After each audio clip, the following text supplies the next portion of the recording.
similarly breaches the binding resolutions of the United Nations Security Council, erroneously believing from the lack of countermeasures by the international community that it is exempt from having to respect international law. This institutionalized impunity has led Israel to engage in this genocide, which has shocked the conscience of humanity. Now, yesterday, in a massive development, the Hague-based International Criminal Court's chief prosecutor sought arrest warrants against Israel's Prime Minister Benjamin Netanyahu, Israel's defense minister, and Hamas leaders. It directly accused both sides of committing war crimes and crimes against humanity in Gaza and Israel. Netanyahu calling the charges against him absurd. What a travesty of justice, what a disgrace. And blasting the comparison to Hamas. The ICC has no jurisdiction over Israel. President Biden rallying to Israel's defense in blunt terms. What's happening is not genocide. We reject that. We will always stand with Israel. And when Netanyahu invokes Amalek, 1 Samuel 15:3, in the biblical text, and I speak as a Christian, I know the difference between those divine sanctioned genocidal commands. Kill every woman, kill every child in order to procure our end. He's invoked a number of times. October 28th, he's invoked Amalek. That's genocidal intent. Now, 3 judges at the ICC will decide whether to issue the arrest warrants and allow a case to proceed with this. Now, this process usually takes about 2 months. The threat of arrest could make it difficult for the Israeli leaders to travel abroad. Warrants, and if they do, then Netanyahu could face arrest in any of the nations that are party to the court. Guys, that does not include the U.S., but does include most of Europe. Israeli Prime Minister Benjamin Netanyahu has suffered another diplomatic setback, this time from Israel's second biggest weapons supplier.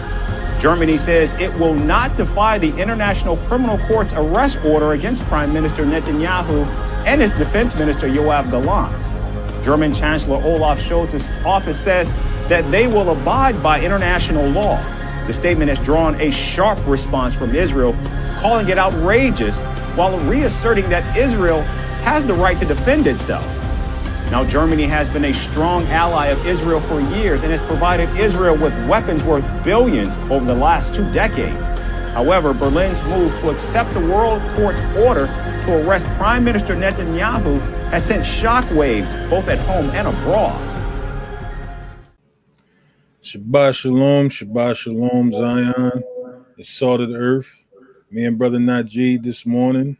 Hope everybody is blessed. We're really having a conversation today, talking about everything that's going on in the earth. Everything that's going on.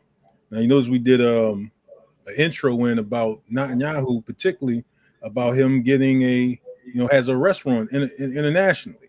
To go with Donald Trump, man, these are 2 people that are either suspected of improprieties and one convicted of improprieties.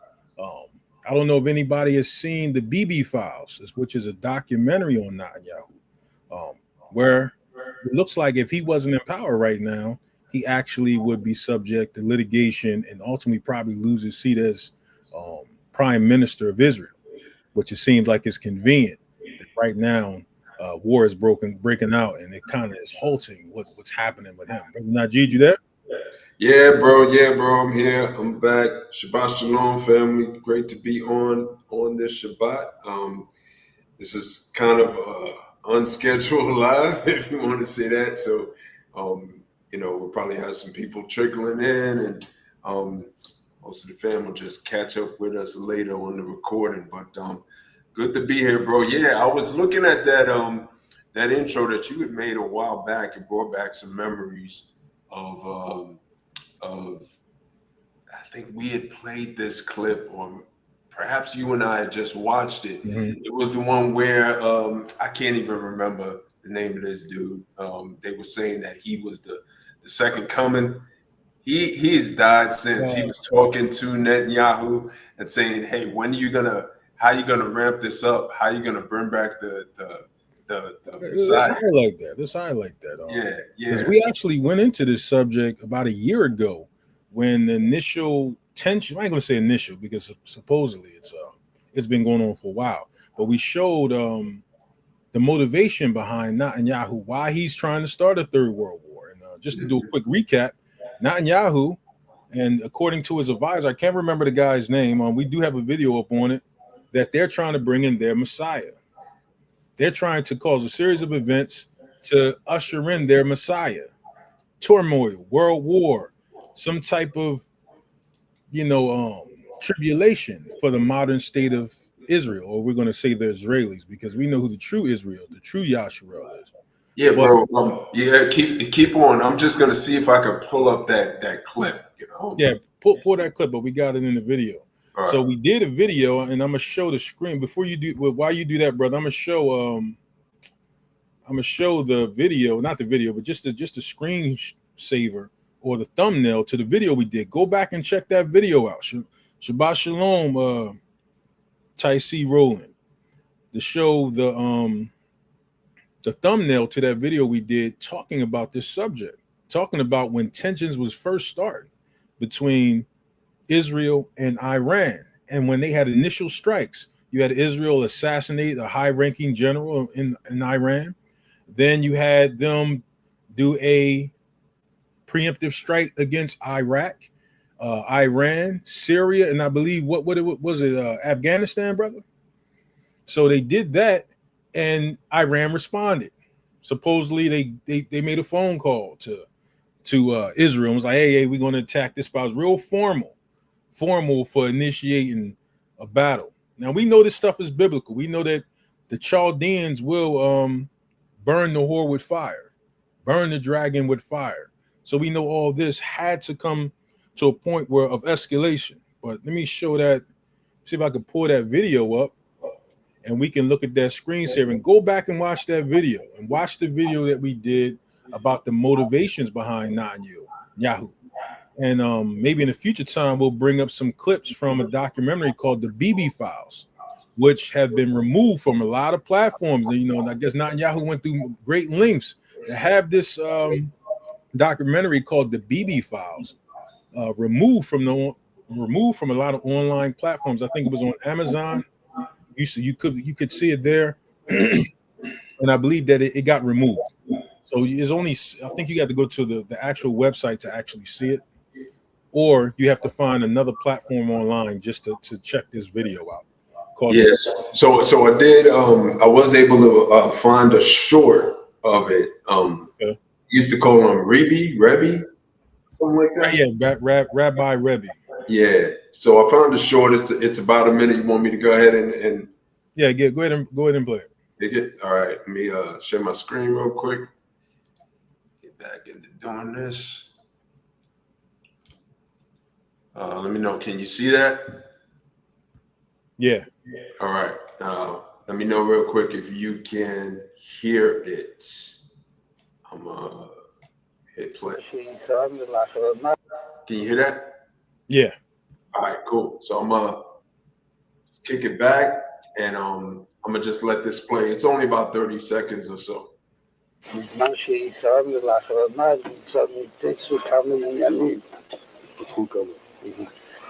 מה שרואה עוד, וגם משהו שעדיין משאיר ליבו, אז הייתה משהו במה ידיעתו. הכנראה שהיא מספיק, כאילו שהיום כבר כמה שעות בגיל ועדיין ליבו, אבל יש עוד כמה שעות, אבל יש להשתדל גם היום, בבשורות טובות. בזמן שהיא So I don't think that was going too fast. I think, you're able to read what was on the screen. Basically, he was telling Netanyahu that he needs to do more to advance and hurry up, if you will, the arrival of Mashiach. And Netanyahu was saying, yes, I'm doing it. This rabbi, as you call him, they were saying he was like the second coming of Christ or whatever. I don't know. He has since passed away. So this, and you can see Netanyahu's face. He was a lot younger, I think. So this is many years ago. This is taking place, but it doesn't mean, or it certainly does mean, that Netanyahu is still working on that. The things that he is doing, and kind of inciting all these wars, the oppression that he has on the people of Gaza right now, this war he's starting with Iran, which we'll get into a little bit further. United States is certainly, without a doubt, in this, and they're helping the state of Israel in their plight against pretty much everybody. But Netanyahu is here. He's basically trying to start major wars, not just a war, but major wars in the region. And he certainly has a purpose for doing so. Now, why? And that's a good job, bro. And why this is important is because when you look at prophecy, we know certain things have to happen. One of the biggest things, and one of the chief things, is that actually that the Chaldeans should kick in. The Medes shall kick in. If you go to Jeremiah 49, we're talking about the Medes burning them with fire. We're talking about this escalation going in that direction and intensifying. So I'm gonna show real quick a video we did maybe a year ago. I think it was a year ago, bro. If you can see my screen, is what's about Iran or Israel and Iran strikes. Is it the start of World War III? Yep, we can see it. Mm-hmm. We also did another one called Hypocrisy, Democracy. Israel bombs Iran again. Now, this was a prelude to what is happening now, because things actually died down. There was some talks of peace and negotiations and stopping what was going on at that time, even though it seemed like it was going to go fast forward on. Now we're here to where Israel is saying that they're not going to stop bombing Iran. They're not going to stop attacking Iran. They're going to keep attacking Iran because it's supposed that Iran is developing nuclear weapons. Now, and this is something you got to use not only spiritual discernment, but use your common sense. Iran, to be a threat to Israel regarding any type of nuclear weapon, would first have to be willing to kill other Muslim countries that's in close proximity to Israel. Nuclear weapons don't work like a ballistic missile work. You hit a building and there's no chemical fallout either close to that hit or in just that general area. Nuclear fallout or any type of nuclear weapon, you're going to have a fallout for the region. We're talking about, think about Japan and Hiroshima and Nagasaki. You're talking about vegetation not growing. You're talking about everywhere around that situation being affected by that. So that means Iran would have to be willing to go to war or to actually attack countries that is actually allied to or friends with. You think they're willing to go to war with Syria, Afghanistan, Pakistan, the Palestinians who are already being afflicted? That just because they want to attack Israel, you would think more of a ground war or a war that would be specific to that location. But the narrative is being pushed that, yeah, they want to use nuclear weapons to destroy Israel over some comments that was made many years ago or years ago. And considering Iran in the last 200 years have never invaded a country. Iran is not known for war. Why would Iran take the chance on blowback from a nuclear weapon affecting other Muslim countries to attack Israel or to attack the modern state of Israel? Brother, do me a favor. Can you pull up those comments by Marco Rubio stating that the United States didn't get involved or was not involved, and pull up that same comment on X about Trump saying that they were involved and that they were part of that coordinated attack? Will do, bro. These things are important looking at what's going on in the world today, because when you go outside, you're looking at things that have to look like it has a sense of normalcy. And I was saying to Brother Banya the other day about back in the day, you would go to the movie theater. The movie theater would be packed. You go to the movie theater on Friday or Saturday or Sunday. And the movie theater being packed is a sense of normalcy. People going to the mall is a sense of normalcy. Makes you feel like things are normal, that you can go to your every day. It's a normal thing going on. People are buying houses. People are getting married. And it makes you feel like, hey, look, we're not going to a bad place. We're not going to recession. We ain't worrying about inflation. We're not thinking about war and things like that. the appearance of normalcy, people going to the movies, people watching movies, people going on dates. Now you're seeing more and more and more people are less and less in the streets. You're seeing people buying houses less and less. You're seeing that the stock market is increasing, even though you got a world of uncertainty and fear. You're seeing that the normal things are now becoming abnormal. They're becoming things that if you look at them, you're like, damn, why people aren't here? Why people are not doing that? Why is the stock market reflecting this way? Why does it look like everything is being manipulated, per se? And then you look around and you see things like this.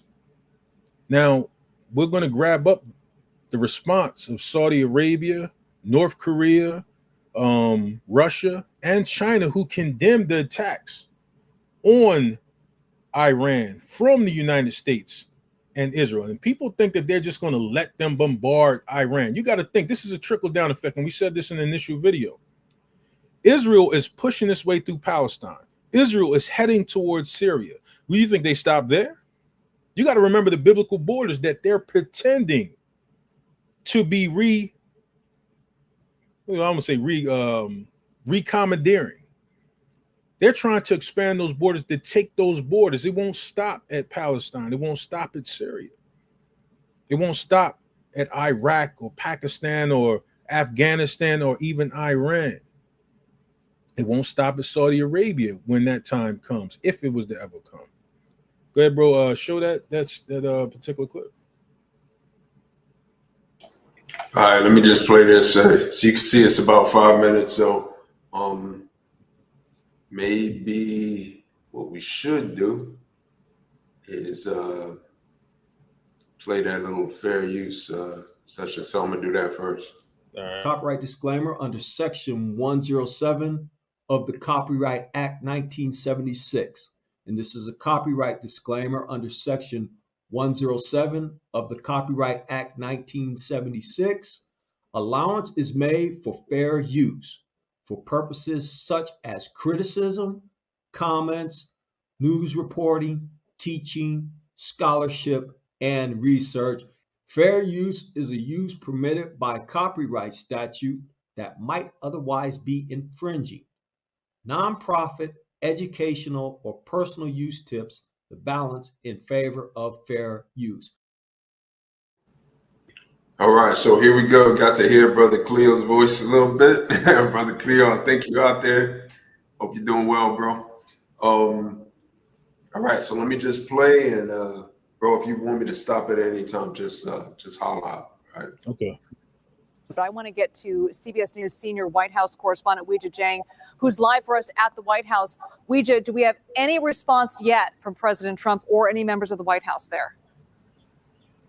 Liz, we just got our first statement from the White House. It is from the Secretary of State, Marco Rubio, and it really stresses what this administration wants to focus on right now. And that is the message that this was a unilateral attack, that the U.S. was not part of this Israeli military operation. It's a relatively short statement, Liz, and because we just got it, I do want to read it for our viewers with us tonight. It says, from the Secretary of State, Marco Rubio, tonight Israel took unilateral action against Iran. We are not involved in strikes against Iran, and our top priority is protecting American forces.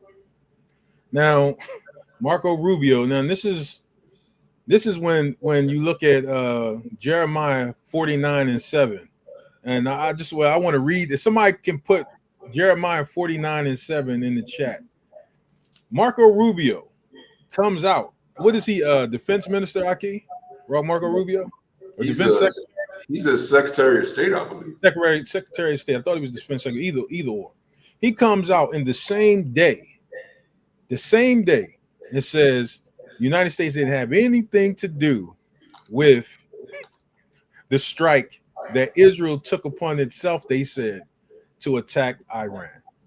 They said, now mind you, got to remember, this is the same day to a clip that we're going to look at that happened on X after we check this out. Go ahead, bro. Keep playing? Yeah, keep playing, man. Wait, I thought you were going to read that. 9-7. You going to read that scripture? Yeah, matter of fact, I'll grab it up.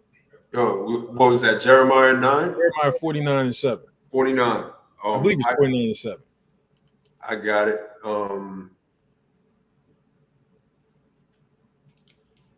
Very, very important to recognize that they're not even trying anymore.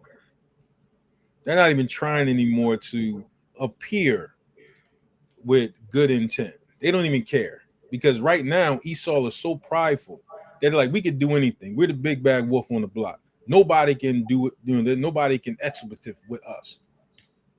All right, Jeremiah 49:7. You want to read that, brother?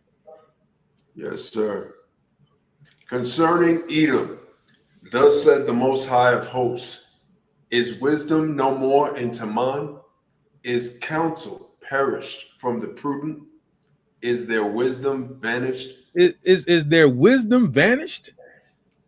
Most High says, is there no more counsel in Teman? Capital Edom, I believe it is. I think it's the capital. It says wisdom vanished? What wisdom did they have for Marco Rubio to come out and say they had nothing on the same day? The same day, for him to come out and say they had nothing to do with the strikes on Iran that Israel had initiated. And then for Trump, brother, grab that other, is that in the same video? It is not in the same video, bro. If you don't mind, man, grab that up, that X post by Trump, where, it's like you agree to go in the bathroom and fight somebody, just y'all two. You be like, no matter what the result is, I'm not going to tell nobody. If you whip my behind, you don't say nothing. If I whip your behind, I'm not going to say nothing. And then as soon as y'all leave that fight, the other person go, I'm like, yeah, man, I whipped his ass, crying and everything. And this is the same thing we're going to notice with Trump and Rubio, that wisdom is no more in Teman. They have no knowledge. It's vanished in Edom. That you would make one statement, and then the so-called leader of the free world, or I don't even want to use that phrase, but the so-called president of the, well, ain't so-called, he is the president of America, comes out and he puts an X post saying what we're about to read. I don't want to just reveal it, but when you grab that up, bro, let's check that out. Yeah. Give me a second on this one. All right. So you have that situation where they're not even trying anymore to make it look good. They're not even trying anymore. It's like outright blatant what they're doing now, and saying, okay, nobody's going to do nothing about it. And we can go on further to say that you had China come out and condemn the attacks. We have Russia that condemned the attacks, Saudi Arabia, and North Korea. Now, things about like in the past where countries condemn certain actions by other heads of states or other countries, it didn't follow anything. It didn't follow them willing to come out and to put forces on the ground or to physically or militarily say, okay, we're going to do something defensive. And this is what, and if you want to call it prognostication, is coming. Iran is not alone. So the bold statements that Trump made regarding, when we look at this post, the bold statements, we're going to do this and they're going to suffer. Iran is not alone. Iran is not by themselves. The Most High has declared that he was going to raise up the Chaldeans. That alone means success is imminent when it comes to their destruction, not to promote Iran to make them anything other than a tool to bring in our ultimate restoration or to head in that direction, giving us a view of prophecy of where we're at. You got it, bro?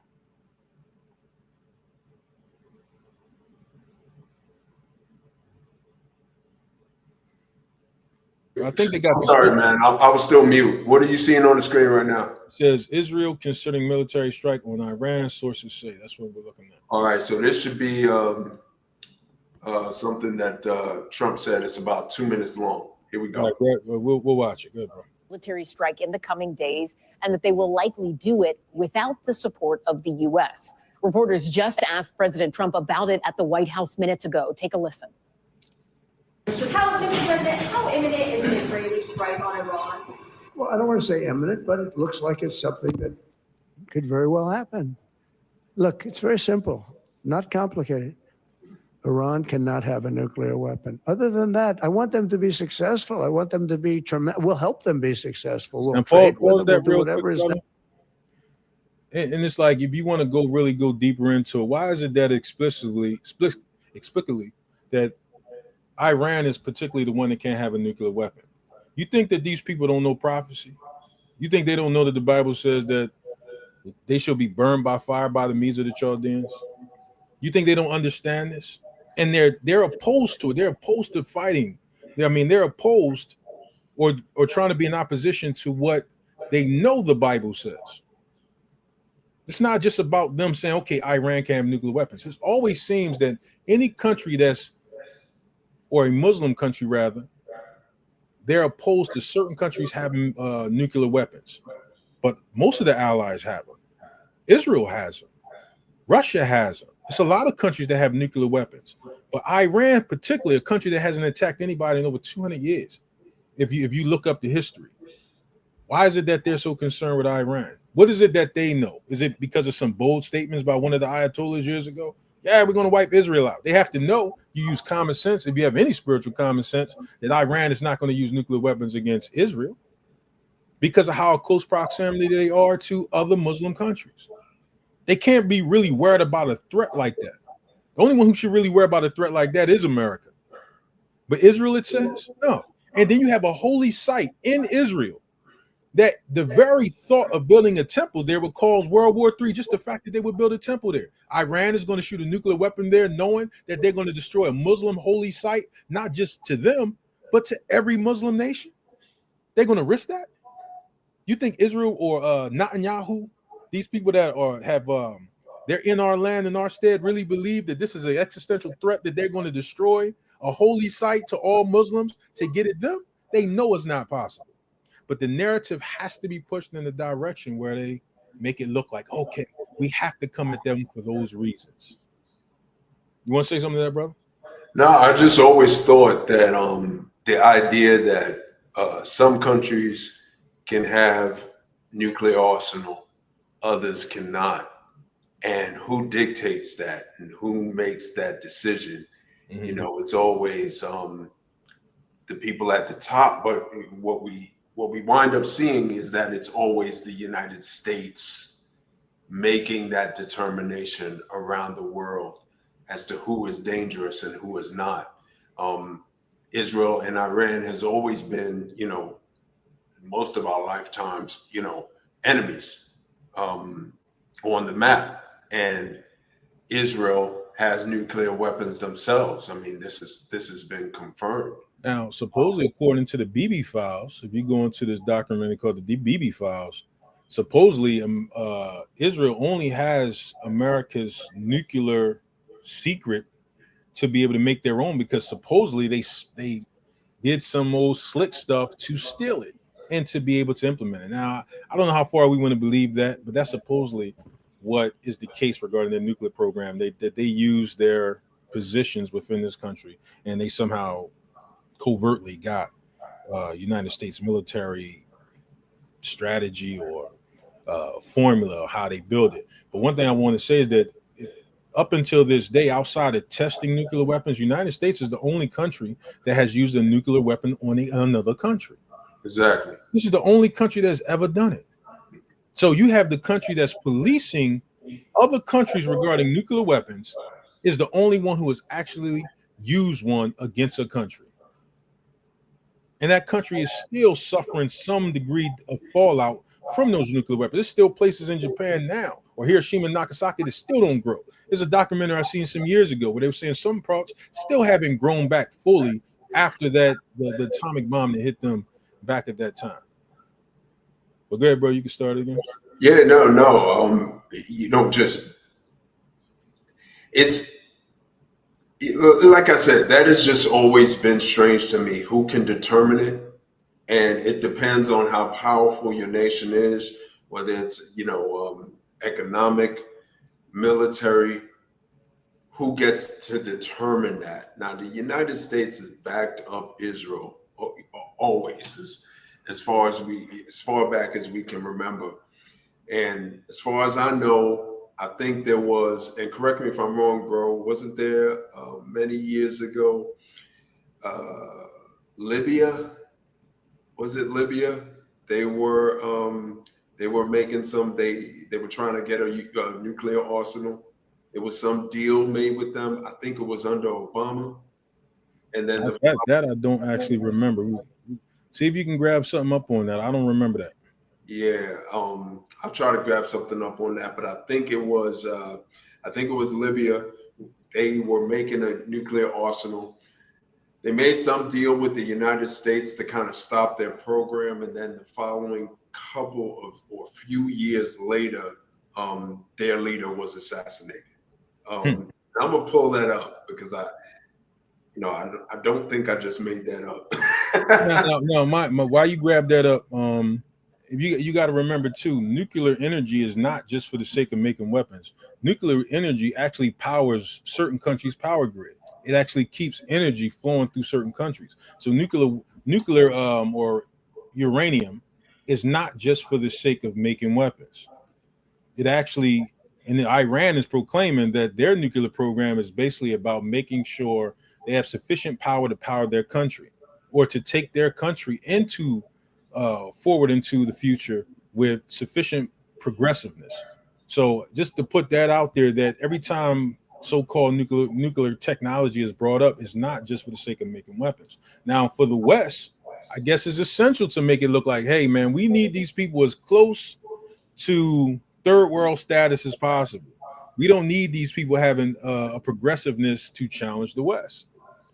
You know, if you look back years ago, I remember they showed a picture of Iran back in like the early 80s or 70s, and it looked a lot like America. You had women in bikinis, you had, a lot of activity. A lot of the laws that they have today, or religious laws, were not the same back then. They were much like the United States in the spirit of society. And then now you have more of a religious state that and they're a Muslim country. So you have the West always is going to, if you just look at Israel per se, Israel is another group of white people. Let's keep it in that paradigm. When you're talking about Esau, if you're talking about white people, it's just different factions of white people. Whether you're in Canada, whether you're in Australia, whether you're in the modern state of Israel, you got to think about, imagine if we had a black lobby, or African lobby, in the sense that it can move legislation or get unlimited amount of foreign aid. There's a reason why Israel has such a powerful hand in the Senate, in the Congress, in the House. It's because there are more white people. You can have a Jewish president, and it just will fall into the category of being white. If you ever seen Bronx Tale, the Italians, when Colangelo was talking to his father, he didn't say, "Yeah, get you an Italian wife." And he gave him the scenario about dating a so-called black girl. He said, "Well, why can't he find a white girl?" He didn't branch himself off to say Italian. He said white, because I don't care what color hair they come in, they're still of the same tribe of people. So this distinction to say, okay, Israel is different from America, they're a different tribe of people, is a bogus notion to say the least. They're the same people, the same agenda. It's nothing for white people to give money to other white people or to set or put them in Congress. Even look at it like this: freaking Elon Musk is from South Africa, so-called. He gets a high position over the so-called fixing America's budget of finance through Doge. He's a foreign leader. Imagine them using Ibrahim Traore to say, "Come fix our finances," knowing this cat is from Burkina Faso. When has that ever happened? They took foreign leaders or foreign and say, "Hey, come here and run a particular faction amongst the government." They do that with other white people because they know it's just more white people, man. Damn all the connotations and titles. It's just more white people doing white stuff for white benefits. If you want to say white, we'll just say Esau. Brother, you want to say something? Yeah, I was just thinking about how some things are set as a distraction. I certainly wouldn't say that this is set as a distraction, but a lot of the things that are going on. Brother Lasha and I, we were talking a little bit earlier about how the world has definitely and absolutely, without a doubt, after the, after 2019, 2020 has definitely changed. We're in a new way of the world working and what we're seeing. But in the same sense, and I get this sense that we almost get desensitized in a way to hearing about the constant wars and things going on around the world. I mean, this was big news, but it almost seems a little muted. And fam, help me out if I'm just feeling this myself. But there's almost like the world would almost be in. Think back a little bit. Think back to when Russia first invaded the Ukraine. Right. And how big that was around the world. Like it almost, in a way, in some ways, it kind of shook the world in what we were hearing. We're like, oh my gosh, it's going to be like this war between the Ukraine and Russia. And, what if, the other factors get involved? And it was big news. Mm-hmm. Now we come to today and we hear about Israel striking Iran, and it almost seems expected. It almost seems a little muted.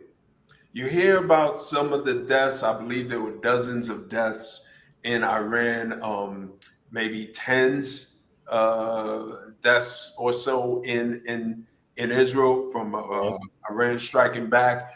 But all that to say, everything seems a little bit kind of low key. The headline news of it is not as hard hitting as it should be. Now, to go with what you're saying, no, I recognize what you're saying because, and I'm gonna use the stock market as a metric for this.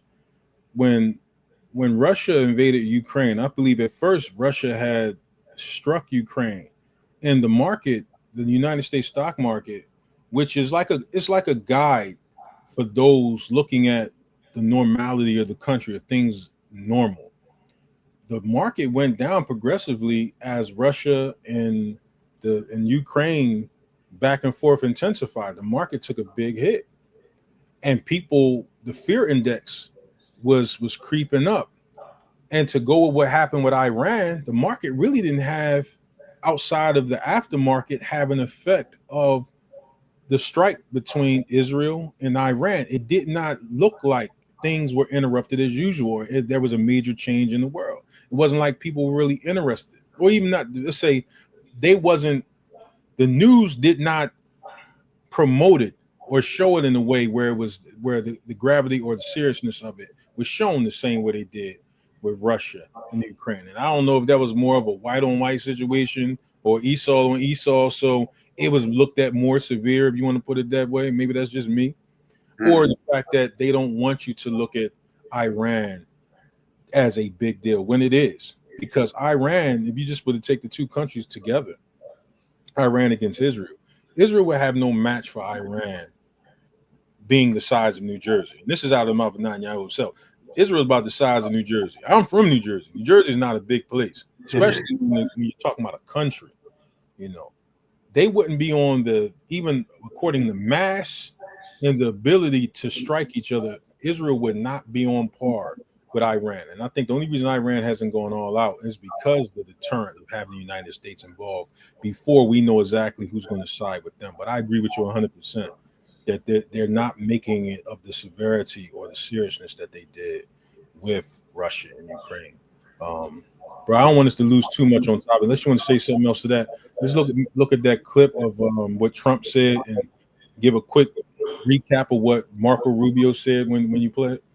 Oh, you want me to go back to that? Yeah, because I want everybody to see what Trump said the same day Marco Rubio came out and said America didn't have anything to do with that. I know we kind of,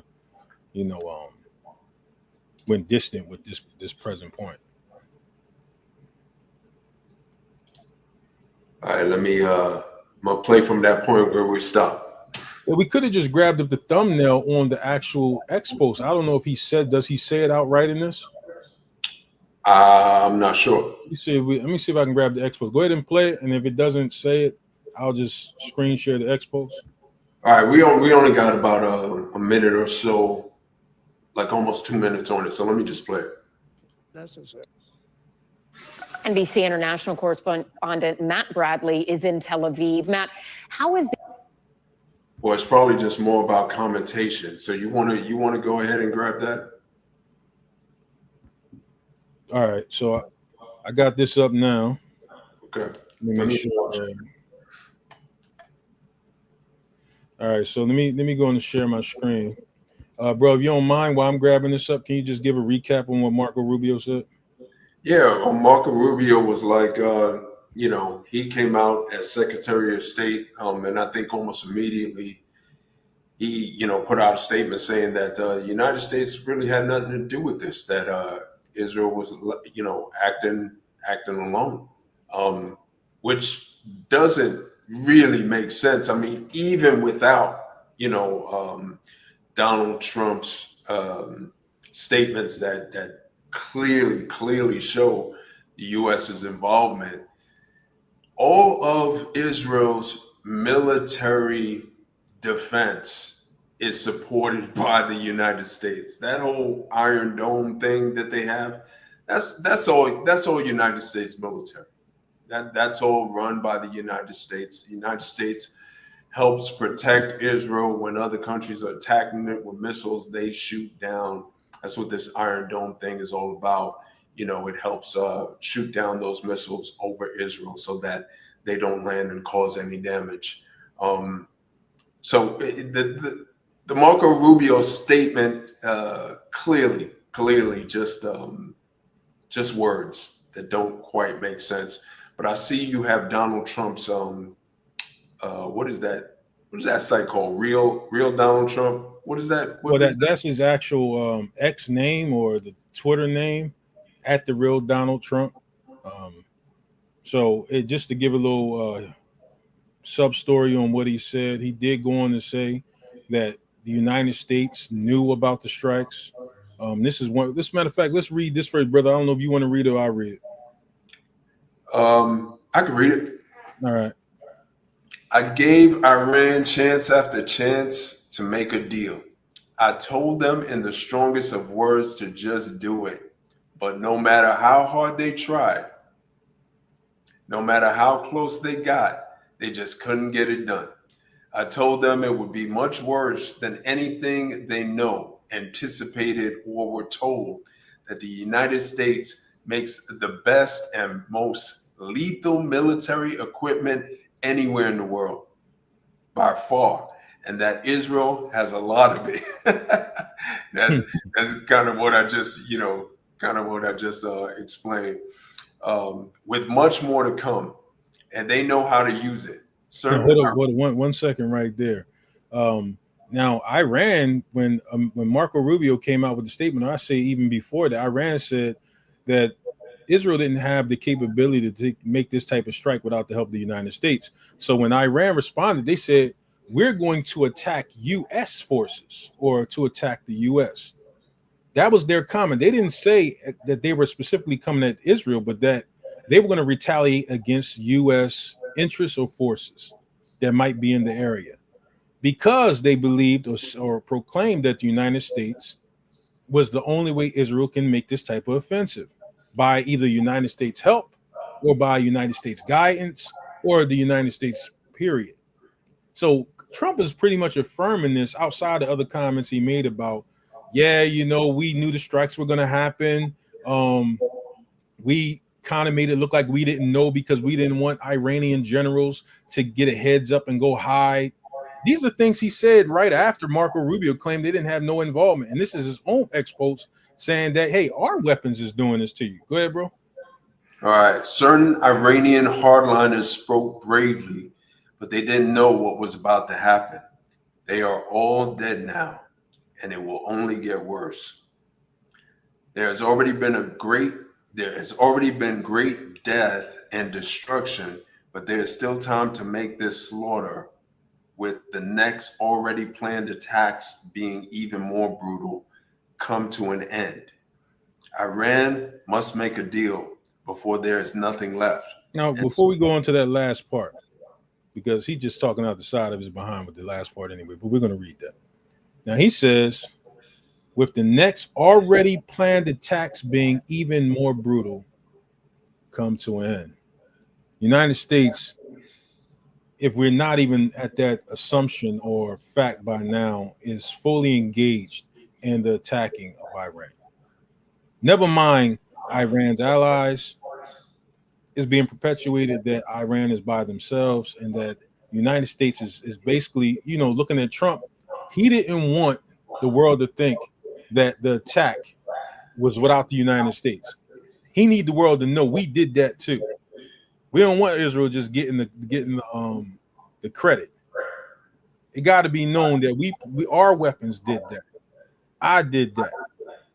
You know what I'm saying? That's the pride in Esau. Wisdom, then, even if it was a strategic move to protect your own troops, wisdom is going out of Timon. He don't care what American troops is over there. He didn't even go with the narrative that the defense secretary, or Secretary of State, Marco Rubio, has said. He didn't even try to protect his own.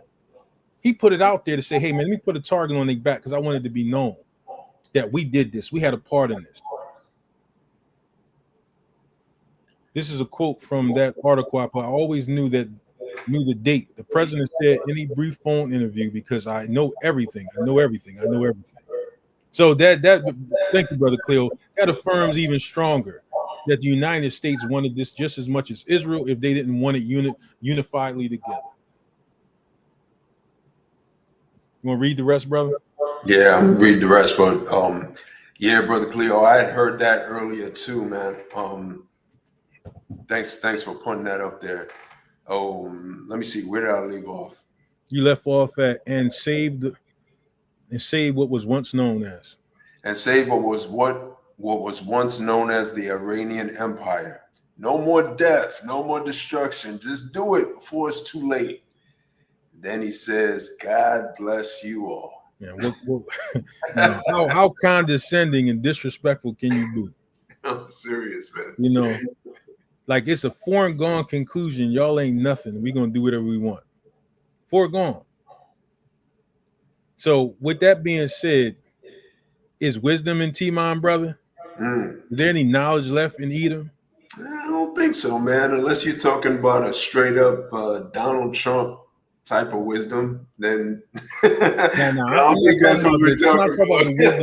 not talking about the wisdom to do wickedly or to turn a man into a woman or a woman into a man. I ain't talking about that type of wisdom. I'm talking about spiritual wisdom, life-giving wisdom, no wisdom at all they have. Now this is very important that we keep up on these developments because we know biblically that this is a matter of knowing where we're at in time on the earth. Mm-hmm. Now let's look at some other. Did you want to continue with? Do you have something else you wanted to say that what we're looking at? Nah, bro. I thought you were gonna show. Okay, no. I don't have anything else, bro. All right, so they can continue on to what we're going. And mind you, this is Salt of the Earth. So we didn't play the fair use, did we? We played it once for another. Okay. Should I play it again? No. We already played it once. I just want to show, and I want people to get to thinking. I want our people to look at this and say, what are you thinking about this? Like, is this coincidence? Is it not coincidence? So let me grab up. I'm going to share my screen on, what was that one we did? I think this is it right here. No, that's not it. You can't see your screen, bro. Because I haven't shared it yet, but I'm trying to get to this particular video. You're trying to choose from the catalog? Nah. No, I want to show. Here we go, right here. I just want to make sure I'm setting up the right video. All right.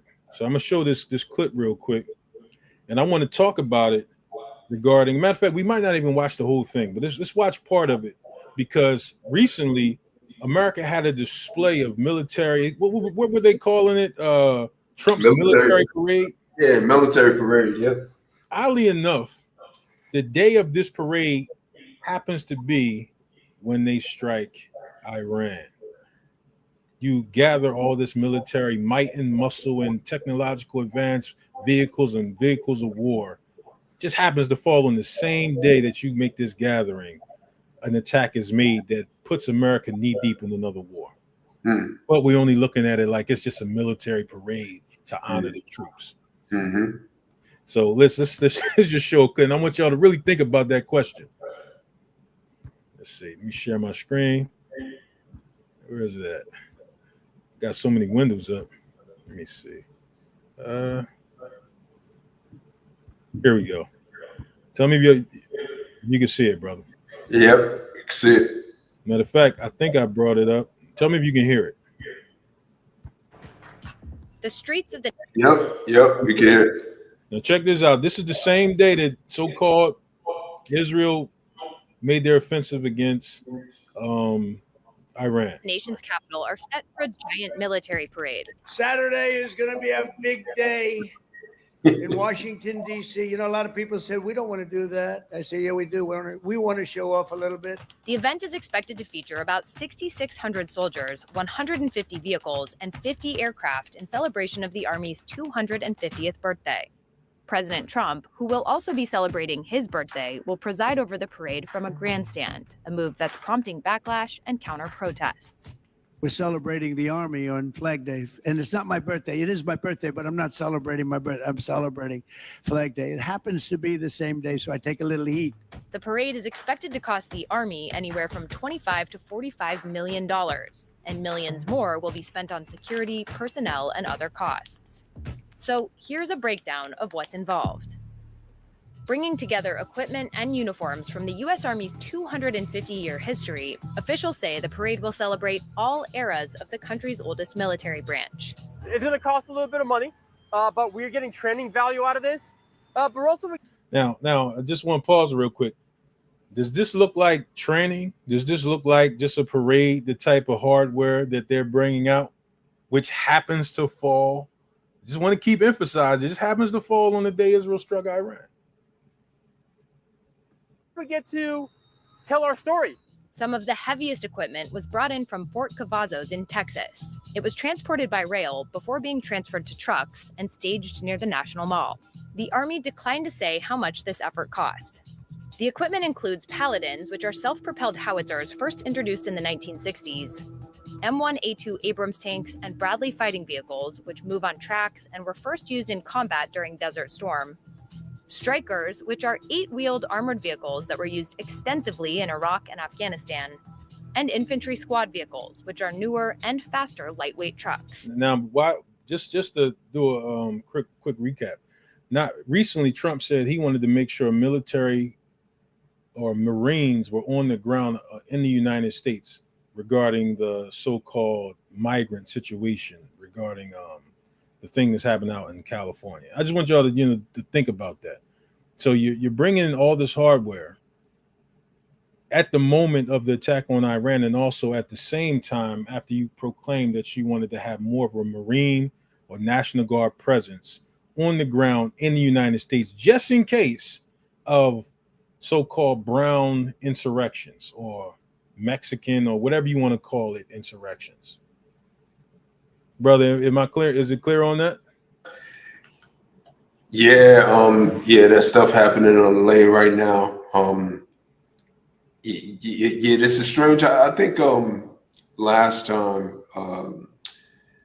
Trump was president, he made some reference to Putin doing this in Russia.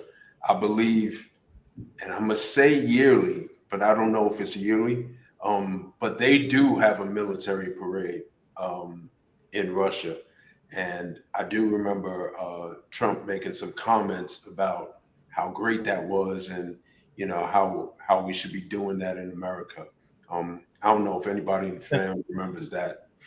I don't remember that, but I would say this, that the timing of doing the parade is not coincidental to the strike on Iran. Mm-hmm. Absolutely not. And what? Sorry to cut you off, bro. But another thing that I tend to think about is that we are also in a time where Trump has made it clear to, certainly all federal agencies and all federal programs around the country that it's time to cut back. It's time to cut back on all this spending, and we need to save money.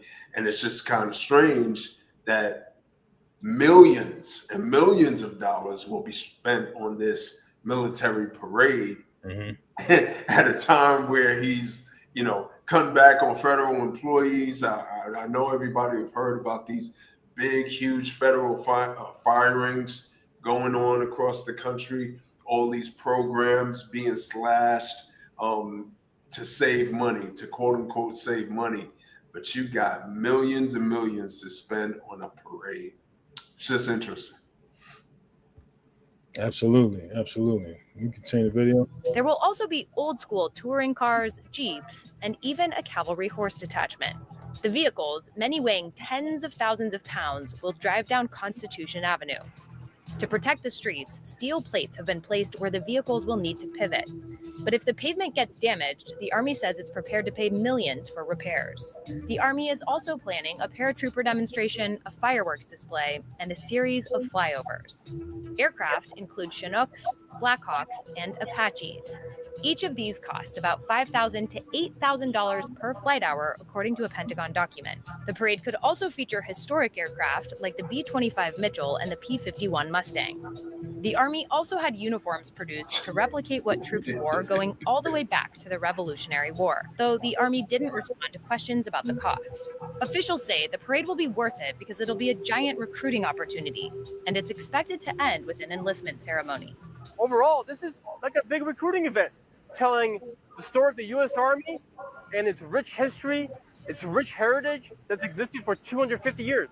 Yeah, rich heritage of slavery and subversion. So, I guess you would want to make sure that you highlight something like that. Now, you want to watch that video? We'll put the brother. Do you just want to watch the rest, or we getting the gist of the point? No, I think we got the point of this. I think right now they're just showing the intricacies of the parade, but every time they get to the question about how much did this cost, right? Nobody knows, right?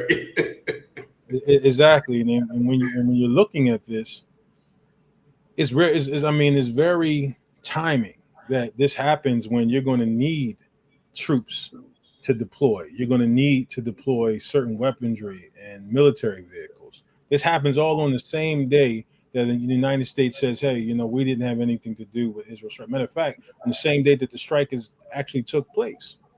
So now I guess I guess you can just look back and say Esau is saying, damn, I'm glad we mobilized like that.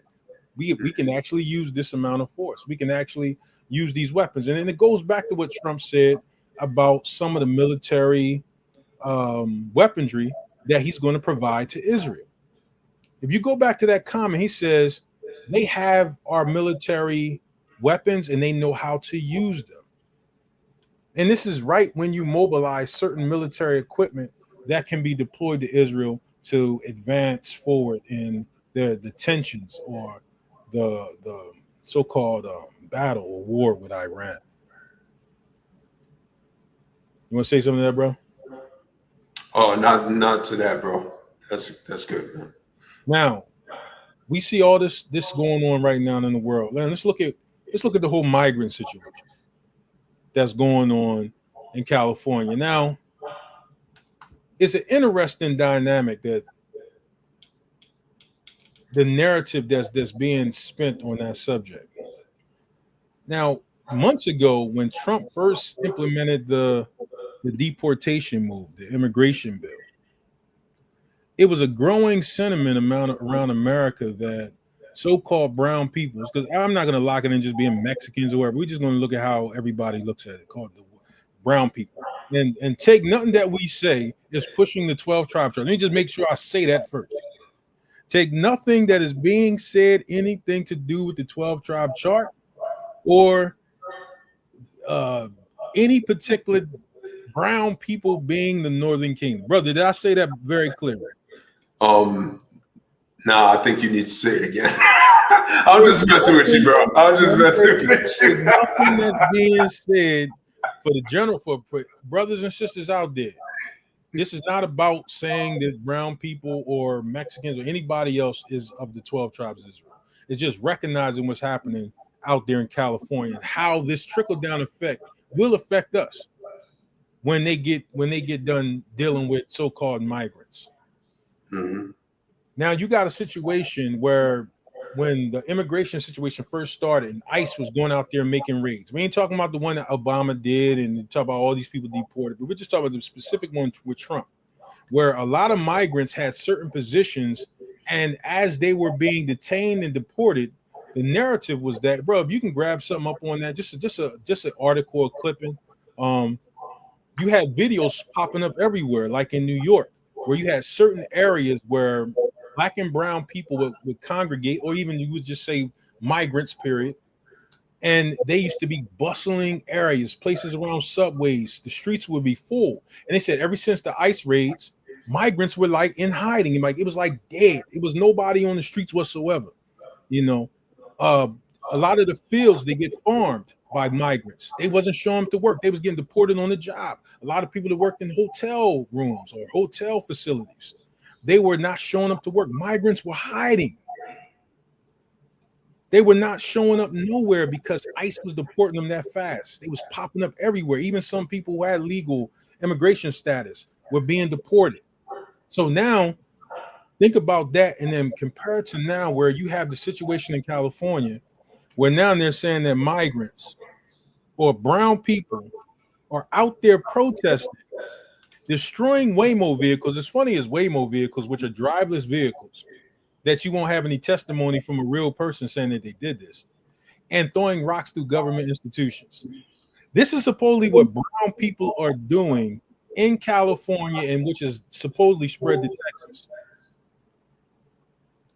What's funny about that is that you take a people that were supposedly largely hiding, businesses saying that we don't have workers here because they're afraid to come out, to them showing up where ICE can easily deport them for being out in public, doing riots and protesting. This is what we're expected to believe, that they say, yo, damn that, I'm not worrying about getting deported now. Let me show up in California and start burning stuff down. Let me just start destroying Waymo vehicles and destroying government institutions. And after this starts, even though you got California troops on the ground, California law enforcement, you bring in the National Guard, you bring in the Marines, oddly enough, nobody is killed yet. Nobody is shot yet. So-called migrants running around in black hoods. Nobody is killed, and you know how they act when it comes to so-called brown and black people. As far as we know, there's no names to the arrest.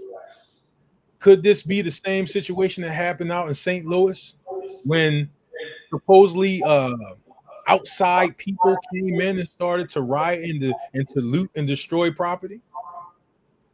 And the people of those particular towns in St. Louis were saying, we don't even know who they are. They came in from out of town. It's like a same narrative the United States does when they want to push a narrative. All of a sudden, government psyops start to pick up. So this is us talking about the situation. Do we believe that migrants went out there and would easily be exposed to ICE so that they can loot, destroy government property, and destroy driverless or autonomous vehicles? Is that what we believe? This is what they decided to do. And nobody was killed. And you got law enforcement of California, National Guard, and Marines out there. This is what we believe. Brother Najee, what say you, brother? Yeah, it's just strange. It's I want you to go a little further with it, because I know what you're about to bring out. Mm-hmm. And I think what you're about to bring out just really clarifies the whole situation. One thing that maybe a couple weeks ago or so, we were having a conversation. Brother Cleo was in the conversation, and he had said something that reminded me of something that I wasn't really taking into account. He said that all these things happen, have everything to do with us in some way, shape, or form. Absolutely. Coming back to us. And it made me remember that, but it also made me remember that the enemy will step on their own, will kill thousands and hundreds of thousands of their own, or destroy or oppress hundreds of thousands of their own in order to get to us. Absolutely. If that's what it's going to take for them to do, they'll do it. But they won't hurt their own pockets. And right now I'm just talking about, the United States. So I want you to kind of burn out what you were, what I know you're about to burn out about because that's really key into understanding this whole migrant thing and how far they're willing to go with it. As long as their pockets are safe in some way, shape, or form. Right. We're going to start with this article first, just to show the connection between, or how close the connection is between the immigration of so-called brown peoples and the so-called immigration of what we would actually recognize as being black people. All right. And we're going to bring up that other article, brother, I showed you regarding the situation as well. Can you see my screen? Yeah, we can see it. So if you look at this article right here, and this article was done by CNN, and it talks about Trump administration tells migrants from Cuba, Haiti, Nicaragua, and Venezuela their legal status is terminated. Mind you, if you go into this article, they're going to use the words like certain people were paroled in America that gained legal citizenship or legal status to be here. And Trump, and this is over 500,000 people or in the hundreds of thousands of people that Trump just massively deported or is in the process of deporting. So we're going to read something lightweight on this article. The Department of Homeland Security on Thursday told hundreds of thousands of migrants that their permission to live and work in the United States had been revoked, and they should leave the country, according to a copy of the notice obtained by CNN. Now, mind you, if you make a proclamation, you would think that this would be a certain number of people. It wouldn't maybe be in the hundreds, possibly, maybe even the low thousands. Let's look at the number on this. It says the termination notice was addressed to the nationals of Cuba. And we're going to look at specifically on Haiti. Haiti is no different than looking at us. Jamaicans, no different than looking at us. Some Cubans are dark like us as well, but we're going to look at what we would consider to be more like black people's, the whole of them, because there is part Cuba that looks Spanish or Spanish European. You got some that's dark like us, and which part of that population is accepted? We're not going to go there, but Haiti particularly, we know we're looking at us, America. Right. So Donald Trump or the so-called Trump administration is deporting all these people that come from Cuba, Haiti, Nicaragua, and Venezuela back to their countries, deporting, even though they're here legally. It says who came to the United States through Biden-era parole program. More than 500,000 people from those four countries benefited from the program, though it is unclear how many have since sought other forms of immigration relief while in the United States. The notice, according to DHS, was sent to email addresses provided by those in the program. So now, because this has happened, you can look forward to ICE videos popping up of black people being deported out of this country against their will. Because I'm pretty sure a lot of brothers and sisters who came here through this particular legislation are not going to go willingly. Some people are like, damn, I didn't build a life here. And they're going to look at, hey, man, let it be tied up in the courts and I'm going to stay. So you're going to see those videos popping up of black people, Cuban people being Venezuelan, Nicaraguan people being deported, ICE popping up on the gig, ICE popping up at the house. And you're going to see black faces, people who are considered to be black or Israelite. You're going to see the face of those in the Haitian people specifically being deported. And think about the evolution of how that might evolve to one day be one of us. And what's next after they deal with the brown population, because it is largely my opinion. I'm going to say my opinion. I'm going to say a forecast. I'm going to say a prognostication that Trump and the so-called Trump administration or the modern day America wants America to look like China. They wanted to look like India. And what I mean by that is that they want to see a population that's 90 to 99% the exclusive nation of so-called white people. Mm-hmm. Be able to look how you look at India and you see 99% people of India, 99% people of China, 99% people of Japan. They don't want a majority of 14 and 20% of any nationality in America. Now, the narrative is that, I believe, brother, and correct me if I'm wrong, that America has a population that is 20% so-called Spanish-speaking people, and supposedly 14 to 16% so-called black people. Supposedly, this is what they say. It could be vice versa. Now, correct me if I'm wrong. Yeah, I think they say that the quote-unquote African American population is around 13 to 14%. Right. They don't want that higher percentage. They don't want that higher percentage whether you be brown. They don't want that higher percentage whether you consider to be so-called black. They want it to represent more of how other countries are represented within their societies, being largely the nation that particular country is. And it has nothing to do with whether this is really their country or not, because we know it's not. We know that our people were here, black people were here. We know that brown people were somewhere here too. We know this. We know historically it has nothing to do with them invading. They're looking at it like your stuff is taken, and that's the end of that. This is ours. And this is where this is going. This is where the second Exodus becomes apparent. This becomes where tribulation becomes apparent in moves like this.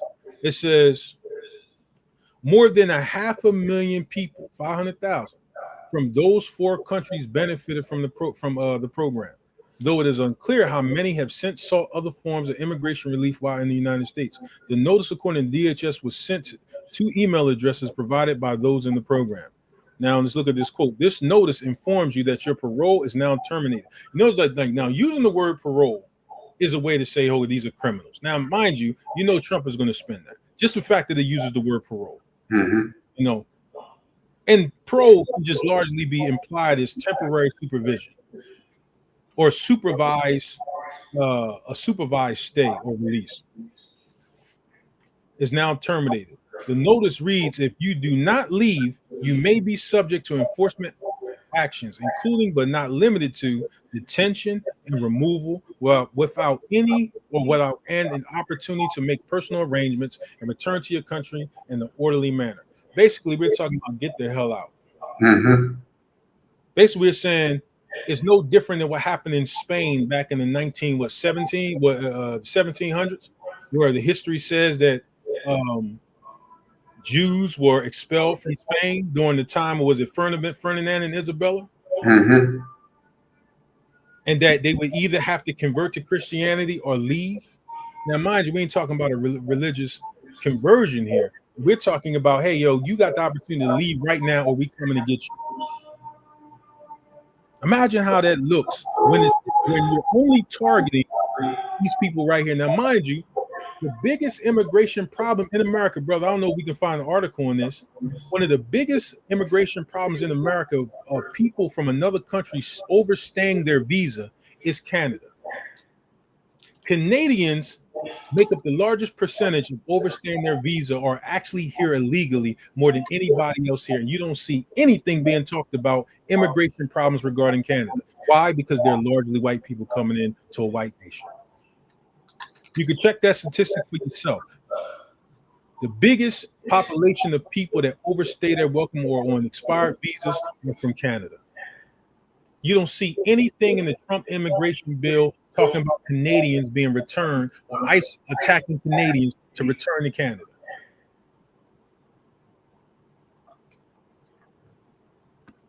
Did you want to say anything to that, bro? No, I mean, I just pulled up just kind of a basic AI just review of that. No, I'll just read it real quick. All right. It says, while most Canadians enter the U.S. legally, there have been instances of illegal immigration across the U.S.-Canadian border. Then it says, here's a breakdown of the situation. And these are the statistics. In 2024, nearly 24,000 migrants were apprehended at the northern U.S. border, with 36,089 being Canadians. So read that number again, Anki. Okay, so I'll read that over again.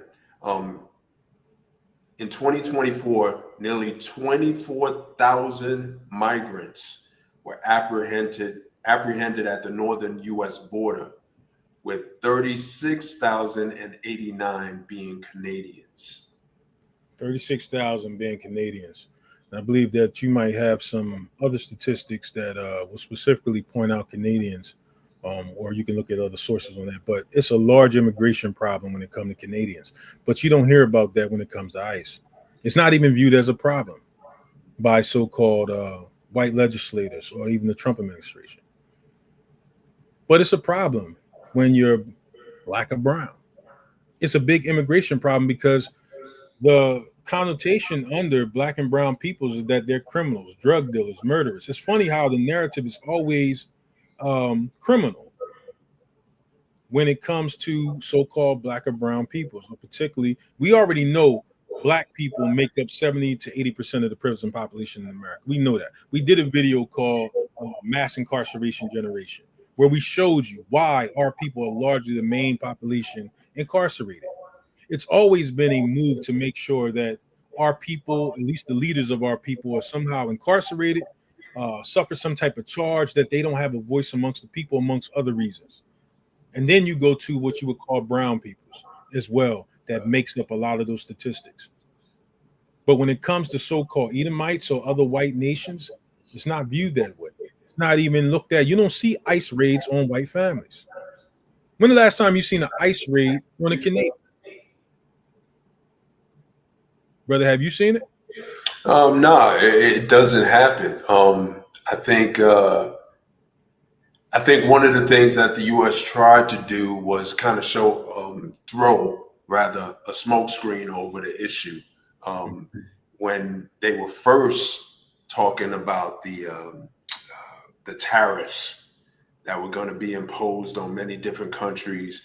Then you had, the tariffs imposed on Mexico, or proposed tariffs on Mexico, and then you had the tariffs on Canada, where the Canadians kind of struck back and got really angry. So you saw that fight, but one thing that you never saw was a sort of a hold, or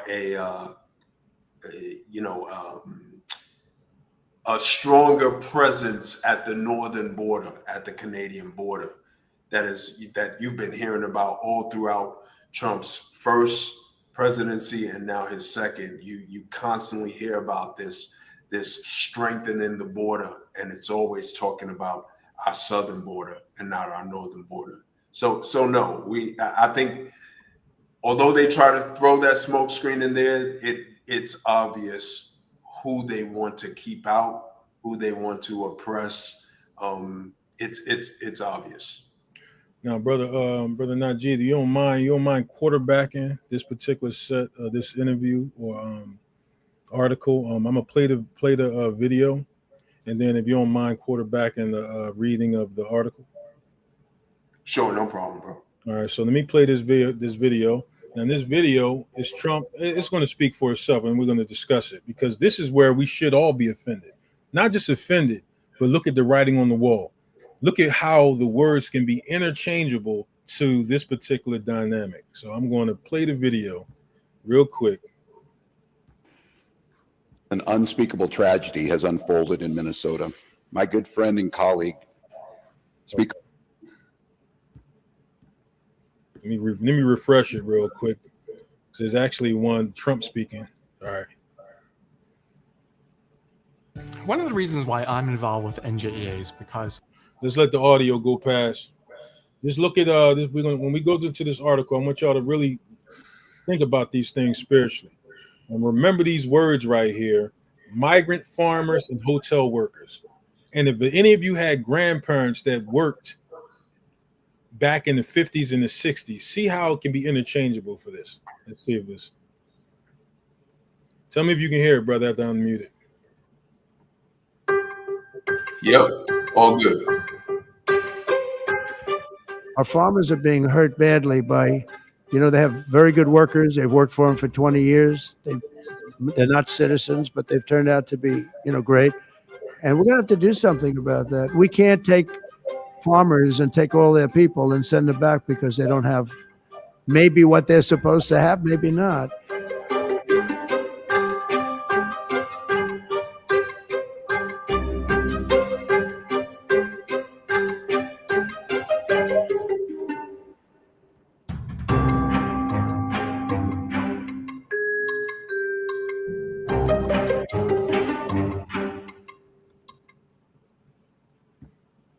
Now, that aha moment, that we hear about or talk about, it's just joy because you see that student who maybe if it were not for. So Trump said, even if they're here illegally, we got to do something about these good workers that work inside the farmers' fields. Brother, you don't mind reading this article and let's quarterback this thing? Yeah, no problem. No. Really saying? Go ahead, bro. Let me know when I need to scroll. No problem. President Donald Trump said he plans to make changes to his administration's aggressive crackdown on illegal immigration to protect migrant farmers, hotel workers, and others in the leisure industry who have been among those deported. Trump promised the changes in a June 12th Truth Social post that acknowledged immigration and custom enforcement officers have expanded arrests beyond just migrants convicted of violent crimes, who Trump officials have said are the primary targets of raids and deportations. Now, just for a second, go ahead, brother Gally. I'm almost speechless at the obvious, and this is part of what I was saying before. They will hurt their own to the point of where it's hurting their pockets. And then it's like, okay, wait a minute. Okay, this is hurting our pockets. Let's backtrack. Hold up, brother. While you're speaking on this, I'm going to show some images to just interchange farm workers and interchange leisure workers where we're talking about hotel workers that do more of maid service. I'm gonna show some images, bro. Go ahead and quarterback these images real quick. Let me stop this real quick. I'm just want to show some images to see if this looks familiar of what he's talking about. That's fire right there. But let me just say, see how interchangeable this is. While Brother Elijah is pulling those images up, right? We know that Donald Trump is into real estate in the hotel industry, and all his workers, I could tell you this, all his workers were basically illegal immigrants, working in those hotels. I think now that he is not as dependent on those things for money, he probably didn't realize it at first, but now it's catching up to him because all of the quote unquote white people who own farms, especially here where I am in California, a lot of these white people who own hotels and the leisure industry in the United States are suffering because all of the people, a huge majority of those people, are illegal immigrants who don't have papers, who all come here illegally. Go ahead, bro. You see those images? Oh man, yeah, bro. I see them. What's now, kid? You interchange farm workers. Now, Trump is willing to make an immigration exception to even non-legal aliens or so-called migrants if they're farm workers. Where have we seen that picture before? Trump is willing to make exceptions to who? Is that people who work the slave fields? Mm-hmm.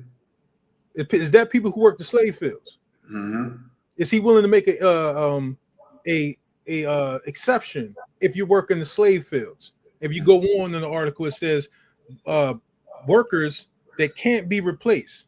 You remember that situation a few months ago where you had a South Carolina plantation wanted black people to come and farm those fields for 12 hours, for $12 an hour, for 12 hours, for 7 days a week, and people was putting up viral videos talking about, y'all must think it's slave times. Mm-hmm. Did Trump just come out and say, hey, we'll make an exception to those who farm the fields? Where have we seen that before? Let's try this other one, Aki. No.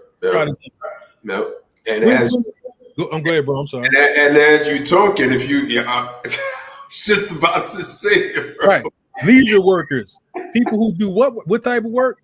Where have we seen this before? Where do you remember your grandmothers and great grandmothers going to white people's house back in the 50s and the 60s, cleaning up, still breastfeeding their children? Where have we seen this before? Mm-hmm. Mm-hmm. These are the exceptions you're willing to make. Mm-hmm. The slave work is the exception.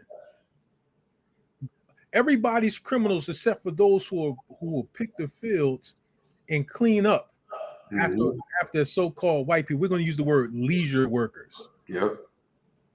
Where have we seen this before? Mm-hmm. Does this sound like it would have been better suited? But this look like it would have been better suited for him to say slaves and what we used to call them that worked the house, master's house. Renters? Yeah, I think we could just call them slaves too. We could just call them slaves. People understand what we say. All slaves. Man. I mean, you tell us. What do y'all think out there? Mm. It's funny how the language within this article can easily be seen how it's really meant to be seen. Let me share my screen again so you can finish reading the joint. Mm-hmm. Because I want to finish out. I think this is the end. Hold up. I guess we can read this part, but Trump says something about these workers can't be replaced. Let me see. Yeah, okay. I'll start from that last paragraph right there where it says, our great farmers. All right, go ahead, bro. Yeah. Our great farmers and people in the hotel and leisure business have been stating that our very aggressive policy on immigration is taking very good long-time workers away from them, with those jobs being almost impossible to replace. I wonder why.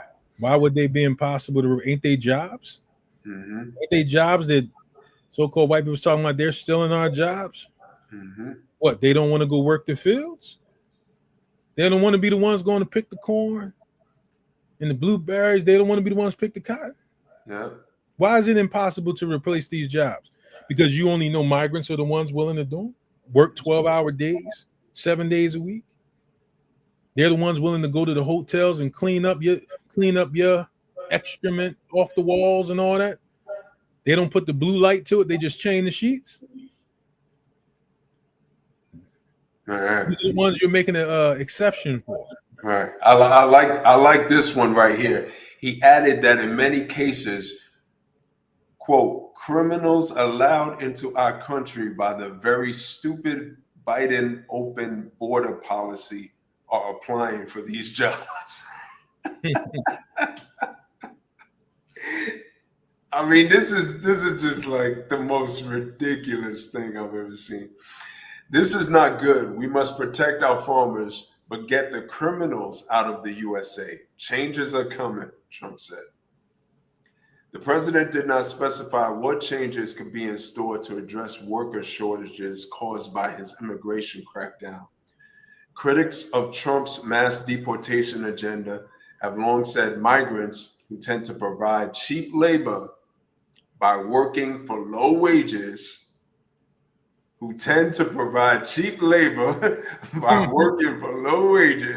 are an essential part of the country's agriculture workforce. Has wisdom gone out of Tima?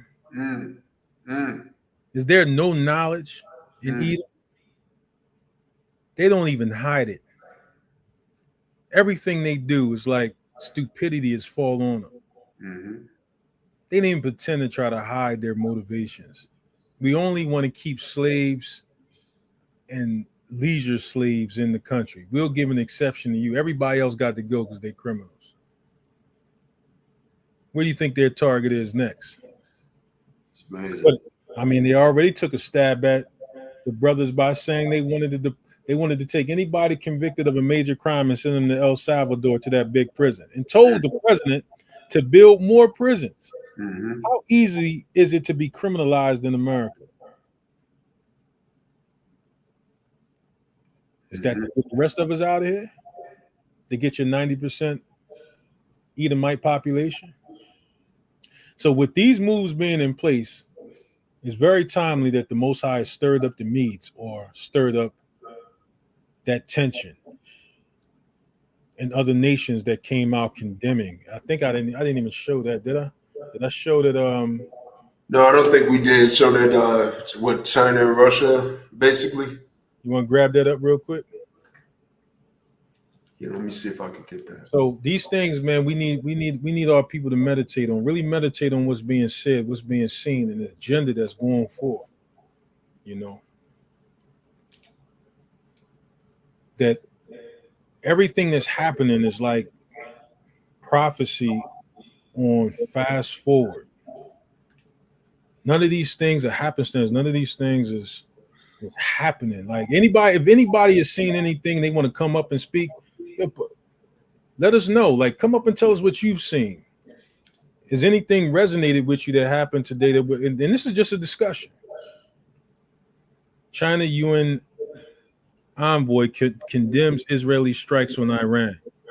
You know, and I know they have another one where it talks about Russia, North Korea, and I believe Saudi Arabia. Also, yeah, I got the one on Russia up. Just let me read the first couple of paragraphs here. They're pretty short. Beijing, Hong Kong, June 14th. China condemns Israel violation of Iran's sovereignty, security, and territorial integrity, and urges Israel to immediately stop all risky military actions. China's UN ambassador Fu Kong said, state media Xinhua news agency reported. And this is the quote: China opposes the intensification of contradictions and the expansion of conflict, and is deeply concerned about the consequences that may be brought about by Israel's actions. And that's just the quote right there. Let me just go right into, did you see the screen switch, bro? Not yet. Okay, let me just, I think sometimes I just have to kind of stop sharing and then share again. So let me just do that real quick. That might be it. Because I believe it's like a delay between the actual stream, at least as far as imaging, right, compared to the audio. Okay. And I'm going to just read this real quick. Russia says Putin urged Israel to use diplomacy, not bombs, with Iran. Right.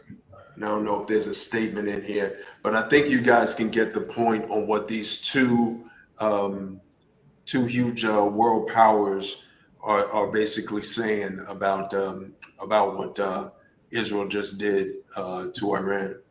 Yeah, let us get a 1 if you can see the images up. Let us get a 1. Somebody give us a 1 if you can see it.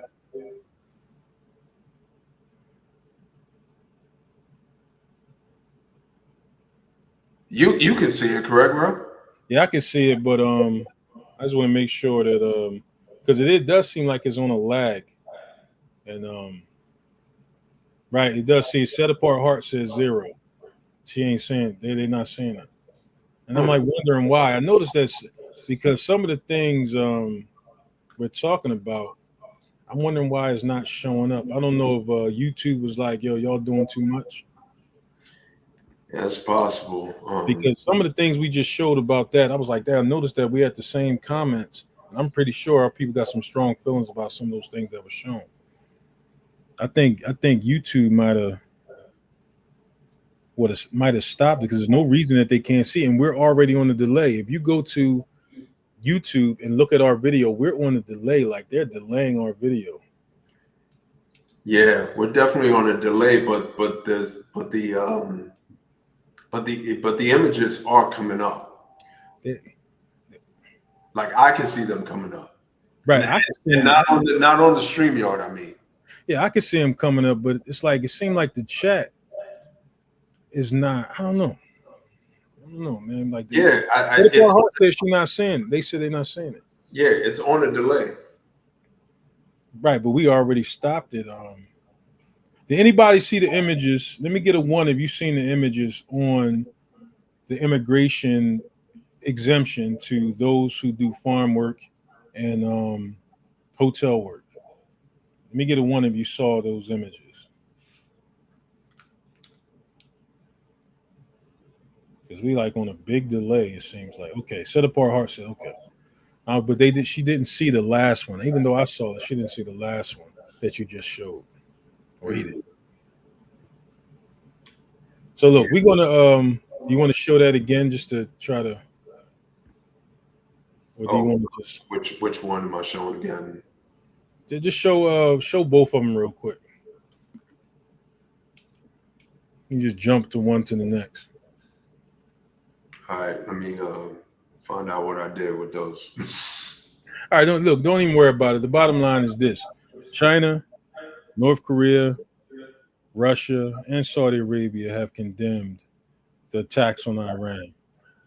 And all these things go together, looking at the times that we're in. So we're just saying, people, be mindful. Keep your eye out for new things that's happening in the earth. Look around in public. Even with the situation with Iran, supposedly Iran is about 56% of the petrol or the oil that comes into the United States that's imported. So we can look for a change in the pumps. The pumps are going to represent the conflict that's over there right now. That comes from the Middle East is, I think, 50%, 56% comes from the Middle East. And we're going to start to see it at the pump. So if you ain't fill up your car, you might want to hurry up and fill up your car before those gas prices change, because they will change. Mm-hmm. So, absolutely. And already the gas out here is crazy. So gas out here in Cali is already crazy. I do want to, just stress that, just kind of reiterate what Brother Lasha just said, and stress that point that we all realize to keep our eyes and ears open on this, because this is all about us in some way, shape, or form. It may not seem that way right now totally. You may have to comb through some of the intricacies of what's going on, but believe us when we tell you this is all about us. It's going to come back to us in some way, shape, or form. I foresee this as, the beginning of some sort of oppression on us, the beginning of some way to help us make our exit, which, we see as a glorious thing. But at the same time, what is that exit going to look like? What is that oppression going to look like and feel like? We do not know. Will we lose some of our own? These things, we just don't know. So, family, just keep your ears and eyes open on these things. These are all signs that the Most High, through His Son, Yeshua, have asked us, propelled us and told us and admonished us to keep our eyes open on these signs that are coming upon the world.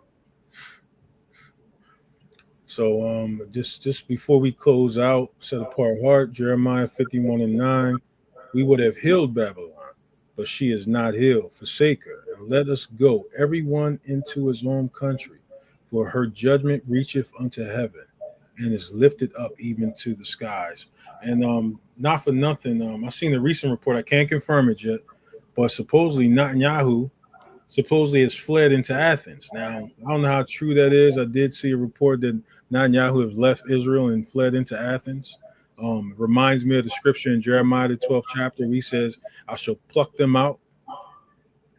Touch the inheritance I caused my people Israel to inherit, and he will put us back in our own land. So as things intensifies, you will see these people plucked out of the land. One thing leads to another. They will be out of that land, and the Most High will be opening the floodgates for us to return home. And now, like I said, I can't confirm that report. It might be, we might be smoke and mirrors, but it was a report out that Netanyahu had went into Athens or fled into Athens, and we'll see if that's confirmed or not, or did he just happen to vacation there? Who knows? Right. So, with that being said, we also soon will be talking about going back into the name of the Most High, which is important because in the time of our deliverance, we all need to take back the veil on the name of the Most High, what we should be saying, and how we're supposed to respect it, and that how we're supposed to be unified.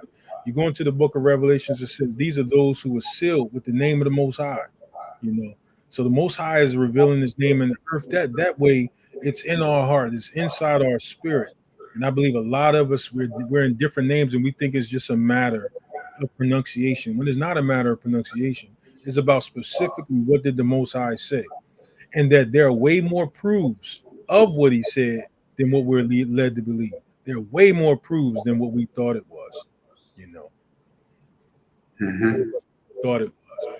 Jeremiah 51:13. O thou that dwelleth upon many waters, abundant in treasures, thine end is come, and the measure of thy covetousness. Exactly, absolutely. Thy end is come. You go into Lamentations, the 4th chapter. It says, thy iniquity is accomplished, talking about us. Thou shalt no more go into captivity. Lamentations, the 4th chapter. So to go with Jeremiah.